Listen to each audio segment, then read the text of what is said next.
And നമ്മുടെ കൂടെ നിന്നിട്ടുള്ളത് സുരേഷ് ഗോപി അങ്കിളും സുരേഷ് കുമാർ അങ്കിളാണ്. സോ ഇന്ന് നമുക്കൊപ്പം മൈൽ സ്റ്റോണിന്റെ ഒപ്പം വിശേഷങ്ങളായിട്ട് ഇരിക്കുമ്പോൾ എടുത്തു പറയേണ്ട ഒരു കാര്യം കൂടിയാണ്. കാരണം പ്രത്യേകിച്ച് നമ്മുടെ ഒരു ഫാമിലി അംഗം കൂടിയാണ്, പ്രത്യേകിച്ച് അതുപോലെ തന്നെ സുരേഷ് ചേട്ടനും.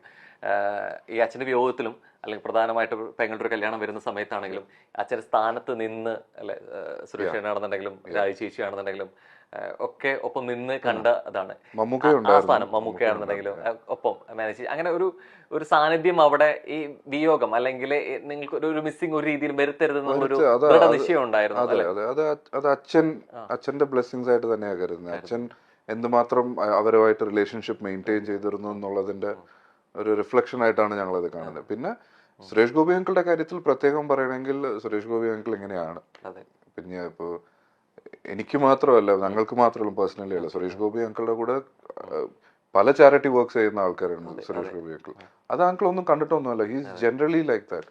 ഇറ്റ്സ് വെരി ഇൻഡസ്ട്രിയിലിരുന്ന് ഇങ്ങനെ ഒരു സോളിനെ കാണുന്നത് ഭയങ്കര അപൂർവമാണ് എന്നുള്ളതാണ്. ഞങ്ങൾ മൈൽ സ്റ്റോൺ മേക്കേഴ്സിന്റെ സുരേഷ് ഗോപി അദ്ദേഹത്തെ വെച്ചിട്ട് ഒരു ഫാൻസ് മീറ്റ് വെച്ചിട്ടുണ്ട്. തീർച്ചയായിട്ടും പ്രതീക്ഷിച്ച ഒരു സാന്നിധ്യം ഉറപ്പായിട്ടും വരേണ്ട പരിപാടിയായിരുന്നു. ഞാൻ നാട്ടിലില്ലായിരുന്നു, ഞാൻ ദുബായിലായിരുന്നു. അവിടെ ഇച്ചിരി പരിപാടിയൊക്കെ ആയിട്ട് നിൽക്കുമായിരുന്നു, അതുകൊണ്ട് വരാൻ പറ്റാതെ. ഇനി ഒരു പരിപാടി വെക്കുമ്പോൾ അന്നൊരു പക്ഷെ വന്നിരുന്നെങ്കിൽ ഞങ്ങൾക്ക് കിട്ടാവുന്ന ഒരു പക്ഷെ അന്ന് ആ ഫാൻസ് മീറ്റ് കണ്ടുകൊണ്ടിരിക്കുന്ന പ്രേക്ഷകർ കിട്ടുന്ന ഏറ്റവും വലിയ നല്ലൊരു മൊമെന്റ് കൂടിയായി പോയേനെ എന്നുള്ളതാണ്. എനിക്കായിരുന്നു മിസ്സിംഗ്. സുരേഷ് ഗോപി അങ്കിളിന് അതൊരു മിസ്സിംഗ് അല്ല, എനിക്കതൊരു വലിയ മിസ്സായി പോയി. നാട്ടിലില്ലായിരുന്നു, ഇല്ലെങ്കിൽ ഞാൻ ഉറപ്പായിട്ടും വന്നേനെ. ഈ പലപ്പോഴും രതീഷ് എന്നൊരു താരോദയത്തിന് പറയുമ്പോൾ തന്നെ ഈ വരുന്ന കൂടുതലും ഐവിശേഷി ചിത്രത്തിലൂടെയാണ്. അത് ശ്രദ്ധിച്ച പടം എന്നുള്ള തുഷാരം കൂടി. ഒപ്പം തന്നെ ഈ വളർച്ചയുടെ ഒപ്പം തന്നെ എടുത്തു പറയുന്ന ഒരു കാര്യമുണ്ട്, ജയൻ എന്ന അദ്ദേഹത്തിന്റെ അസാന്നിധ്യം കൂടി കുറേയേറെ സാധ്യതകൾ വന്നു എന്നുള്ളത്. ഇത്തരത്തില് ആ സമയത്ത് ഒരു ചർച്ചകൾ അല്ലെങ്കിൽ ഈ വിശേഷങ്ങളൊക്കെ അച്ഛൻ പങ്കുവച്ചിട്ടുണ്ടോ? ഇല്ല, നമ്മൾ അതിനെ കുറിച്ച് അങ്ങനെ പറഞ്ഞ പോലെ നേരത്തെ വി വർ വെരി യങ്. അപ്പൊ നമുക്കിടയിൽ സിനിമയെ കുറിച്ചുള്ള ഒരു ഡിസ്കഷൻ ഒന്നും ഇല്ലായിരുന്നു. നമുക്ക് അച്ഛൻ വന്നു കഴിഞ്ഞാൽ കറങ്ങ, ഹോളിഡേ എവിടെയെങ്കിലും പോവുക, അങ്ങനത്തെ പരിപാടികൾ ഭയങ്കര ജോളി ആയിട്ട്. വളരെ ലേറ്റ് ആയിട്ടാണ് നമ്മൾ അറിയുന്നത് അച്ഛന്റെ ഒരു how big an actor he's in Malayalam industry എന്നുള്ളത്. നമ്മൾ അറിയുമ്പോഴത്തേക്കും വൈകിപ്പോയി. ഡെഫിനറ്റ്ലി തിരിച്ചറിഞ്ഞത് വളരെ ലേറ്റ് ആയിട്ടാണ്. അപ്പൊ ഞാൻ പറയാറുണ്ട്, ഞാൻ അച്ഛന്റെ പടം കമ്മീഷണർ കണ്ടിട്ടാണ് ഞാൻ ആക്ടിങ്ങിലോട്ട് ഐ മീൻ വില്ലൺ ആവണം എന്നുള്ള ഒരു ഇത് വരുന്നത്. ലൈക്ക് നന്നായി, ബിക്കോസ് ഹീറോ പടങ്ങളൊക്കെ കണ്ടിരുന്നെങ്കിൽ ചിലപ്പോൾ ഞാൻ ആക്ടിങ്ങിന് വരത്തില്ലായിരുന്നു. പെർഫോം അത്രയും വലിയൊരു പെർഫോമൻസ് ഒക്കെ ചെയ്തു വല്ലാതെ അങ്ങ് മോഹിപ്പിക്കുന്ന രീതിയിൽ. അതെ, ഒരു ചിരി തൂക്കി പറയുന്ന ഡയലോഗിലാണെങ്കിലും ഭാവങ്ങളിലാണെങ്കിലും നോട്ട് വെരി ഭയങ്കര ലൗഡ് ആക്ടർ അല്ല, ചിരിയും കണ്ണുകളിൽ കൂടി എക്സ്പ്രസ് ചെയ്യുന്നത്. ആസ് എൻ ആക്ടർ ഏറ്റവും ഡിഫിക്കൽട്ട് ആയിട്ടുള്ള സാധനം കണ്ണുകളിൽ കൂടി എക്സ്പ്രസ് ചെയ്യുന്നത്. മലയാളത്തില് ഒരു ചിരിയിലൂടെ ഒരു വില്ലനിസം കാണിക്കാൻ കുറേയേറെ ഭയപ്പെടുത്താൻ കുറേ ഒന്നും അല്ലെ വലിയ രീതിയിൽ കാറ്റുകൂട്ടിൽ നടത്തേണ്ട എന്നുള്ള തെളിയിച്ച വ്യക്തിയാണ്. ഒരുപക്ഷെ നടനെന്ന രീതിയിലേക്ക് മാറുമ്പോഴും ഈ സിനിമകൾ ഓർത്തു വെക്കുമ്പോഴും അതിനേക്കാൾ ഉപരിയായിട്ട് ഓർത്തു വെക്കുക ആ കണ്ണുകളാണ് അല്ലെ. ആ കണ്ണുകളും ആ കണ്ണുകളിലെ മിന്നി മായുന്ന ഭാവങ്ങളും എന്നുള്ളത് എടുത്തു പറയാതിരിക്കാൻ പറ്റില്ല എന്നാണ്. എത്ര തന്നെ സിനിമകളും ഈ മലയാളികൾ എപ്പോഴും രതീഷ് വലിയ നടനെ ഓർത്തു വെക്കുന്നതിൽ പ്രധാന ക്യാരക്ടർ വരെ മോഹൻ തോമസ് ആയിരിക്കും. പക്ഷെ ഇത്രത്തോളം ക്യാരക്ടറിൽ ചെയ്ത് വെച്ചിട്ടുണ്ട് എന്നുള്ളതിൽ ഒരു മകനായിട്ട് അതില് മെയിൻ കാരണം എന്ന് വെച്ചാൽ അത്രയും നാൾ ഹീറോ ആയിട്ടിരുന്ന ആളുടെ ഒരു സ്വിച്ച് ചെയ്യുന്നത്. അതും ഇറ്റ് വാസ് വെരി ഡ്രാസ്റ്റിക്. അപ്പോഴും ആ വില്ലൻ ചെയ്യുമ്പോഴും നമുക്ക് എല്ലാവർക്കും അറിയാം അതില് ഭയങ്കര ലൗഡായിട്ടുള്ള എക്സ്പ്രഷനും കാര്യങ്ങളൊന്നുമില്ല. ഡയലോഗ്സ് കൂടുതലും മോഡുലേഷനിലാണ് ചെയ്യുന്നത്. അപ്പോൾ അത് ഭയങ്കരമായിട്ട് ആൾക്കാർ ഉൾക്കൊള്ളും അത്. സോ അതാണ് ഇപ്പോഴും എവിടെ പോയാലും ആൾക്കാർ ഫസ്റ്റ് പറയുന്നത് മോഹൻ തോമസ്. അതെ, ആ ഒരു ക്യാരക്ടർ. പക്ഷെ എന്റെ ചോദ്യം അതായിരുന്നു, ഈ ക്യാരക്ടർ പറയുമ്പോഴും ഒരു മകൻ നിലയിലും അല്ലെങ്കിൽ ഒരു നടൻ എന്നുള്ള രീതിയിലും കുറേയേറെ ഒബ്സർവ് ചെയ്തിട്ടുണ്ട് അച്ഛനെ. അത്തരത്തിൽ ഏത് വേഷ ഏറ്റവും കൂടുതൽ ഓർത്തു വെക്കുന്നത്? ഞാൻ ശരിക്കും കമ്മീഷണറാണ് എന്റെ ഫസ്റ്റ് ഫേവറേറ്റ്. അത് കഴിഞ്ഞ് എനിക്കുള്ളത് രാജാവിന്റെ മകനിലെ ക്യാരക്ടർ ഇഷ്ടമാണ്, കൃഷ്ണദാസ് എന്ന് പറഞ്ഞ പൊളിറ്റീഷ്യൻ. പിന്നെ വഴിയോര കാഴ്ചകളിലൊക്കെ ഒന്നും ചെയ്യുന്നില്ല. കാശ്മീർ, തുഷാരം, കുറെ പടങ്ങളുണ്ട്. പക്ഷെ എന്റെ ഫേവറേറ്റ് ഈ 3 പടങ്ങളാണ് എനിക്ക് ഭയങ്കരമായിട്ട് ഇംപ്രസ് ചെയ്തിട്ടുള്ളത്. As an actor, as A dad, അച്ഛൻ എന്നതിനെക്കാട്ടിലും ആസ് എൻ ആക്ടർ എന്നുള്ള ഒരു ഇതിൽ നമുക്ക് ഇങ്ങനെയൊക്കെ പെർഫോം ചെയ്യാൻ പറ്റും, നമ്മൾ ഇതുപോലെയൊക്കെ ചെയ്യണം എന്നുള്ളത് തോന്നിയിട്ടുള്ളത് ഈ 3 ക്യാരക്ടേഴ്സിലാണ്. ബിക്കോസ് ഞാൻ ഈ കുറെ പടങ്ങൾ കാണാനിരിക്കുന്നേ ഉള്ളൂ. Still not done watching his movies. Close to 150 movies ചെയ്തിട്ടുണ്ട് ഈ 8 to 10 years സ്പാനിൽ. കണ്ടുവരുന്നേ ഉള്ളൂ എല്ലാ പടങ്ങളും. എവിടെയെങ്കിലുമൊക്കെ തോന്നിയിട്ടുണ്ടോ പിന്നീട് അവിടെ കമ്പമായിരുന്നതുകൊണ്ട് തന്നെ പലപ്പോഴും അച്ഛൻ്റെ സ്റ്റാർഡും അല്ലെങ്കിൽ അച്ഛനെ എത്രത്തോളം ഇവിടെയുള്ള സ്വീകാര്യതയും അറിയാൻ പറ്റിയിട്ടില്ല, പക്ഷെ ഇവിടെ തന്നെ കേരളത്തിൽ തന്നെ ആവുമായിരുന്നെങ്കിൽ ഒരു പക്ഷേ അപ്രതീക്ഷിതമായ വിയോഗത്തിൽ അച്ഛനായിട്ട് കുറേയേറെ കാര്യങ്ങൾ അറിയാൻ പറ്റുമായിരുന്നു, അങ്ങനെ ഇല്ല, ചിന്തിച്ചില്ല? അങ്ങനെ ഒരിക്കലും ചിന്തിച്ചിട്ടില്ല. ബിക്കോസ് അത് അച്ഛന്റെ അന്നത്തെ ചോയ്സ് ആയിരുന്നു. അച്ഛൻ ഒരിക്കലും അച്ഛൻ ചെയ്തിട്ടുള്ള ഓരോ ചോയ്സസിലും അച്ഛന് റിഗ്രറ്റ്സ് ഇല്ല. Okay. So I am happy in that way that he lived his life. There was no regrets for him. So ആ ഇതില്, ആ ജേർണിയിൽ അച്ഛൻ്റെ ഇതിൽ നമുക്കും കൂടെ ആസ് എ സൺ ഓർ നിങ്ങളുടെ സിബ്ലിങ്സ് എല്ലാവർക്കും we are only proud and happy about how it was. അല്ലാതെ നമുക്ക് ഒരിക്കലും കേരളത്തിലായിരുന്നെങ്കിൽ ചിലപ്പോ നമുക്ക് ഇച്ചിരി കൂടെ നല്ലതായിരുന്നു അങ്ങനെ ഒന്നും തോന്നിയിട്ടില്ല. ഈ അദ്ദേഹത്തിന്റെ മരണത്തെ കുറിച്ച് സംസാരിക്കുമ്പോഴും രതീഷ് നടനെ കുറിച്ച് സംസാരിക്കുമ്പോഴും ഈ മക്കളെ കുറിച്ച് പറയുന്നത്, പക്ഷെ പലപ്പോഴും ഈ അമ്മയുടെ വിയോഗം പലപ്പോഴും അറിഞ്ഞിട്ടില്ല. പ്രത്യേകിച്ച് ഒരു 4 പേര് സഹോദരങ്ങൾ എന്നുള്ള രീതിയിലേക്ക് ഇനി എന്ത് എന്നുള്ള ചോദ്യചിഹ്നം സ്വാഭാവികമായിട്ട് വന്നിട്ടുണ്ട്. അവിടെ എവിടേക്കോ ഒരു സഹോദരനായിട്ടും ഒപ്പം തന്നെ ഒരു അച്ഛനായിട്ടും നിൽക്കേണ്ടി വന്നിട്ടുണ്ട്.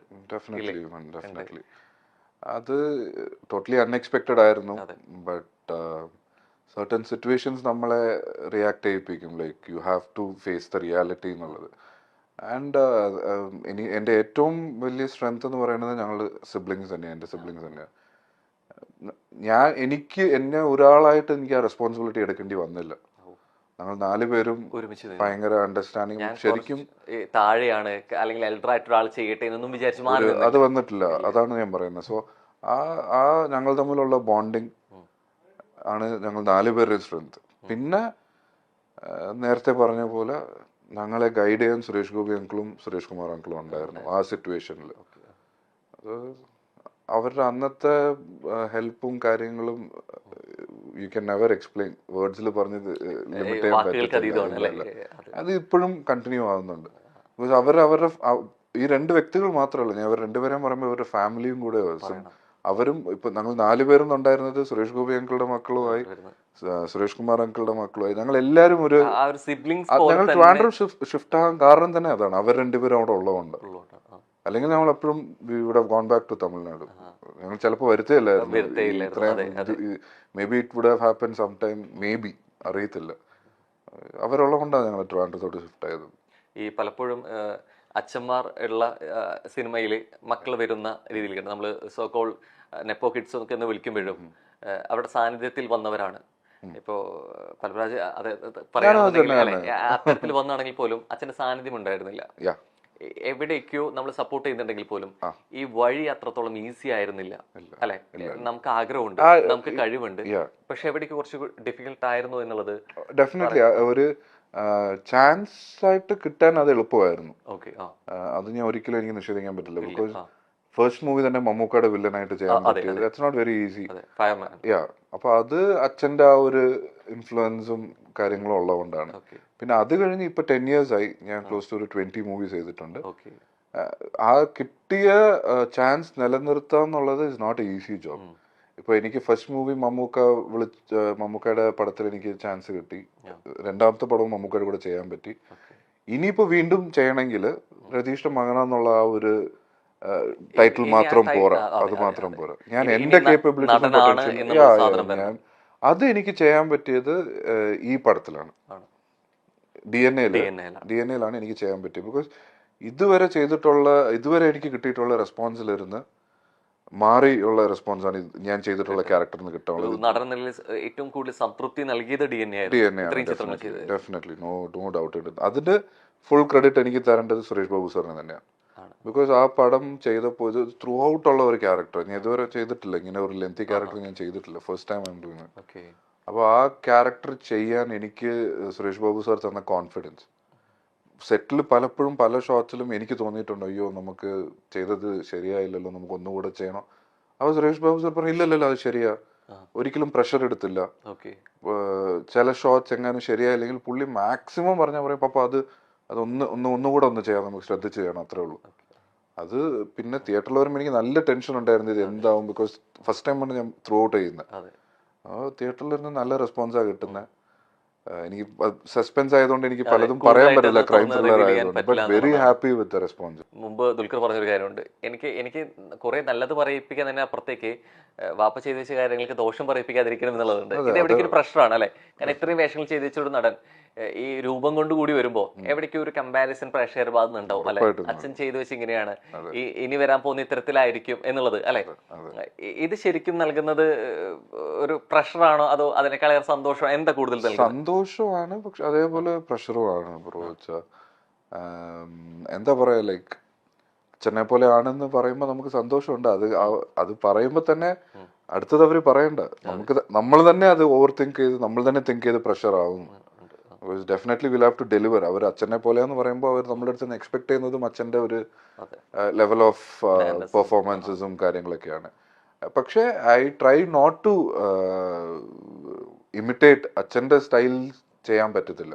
ബിക്കോസ് അങ്ങനെ ചെയ്തു കഴിഞ്ഞാൽ ഇനിയും കൂടുതൽ എക്സ്പെക്ടേഷൻ വരും. സോ എൻ്റെതായിട്ടുള്ള ഒരു സ്റ്റൈലിൽ പുള്ളി ചെയ്തു വെച്ചിരിക്കുന്ന പോലത്തെ ക്യാരക്ടേഴ്സ് ചെയ്യണമെന്നുള്ളൊരു ആഗ്രഹമേ ഉള്ളൂ.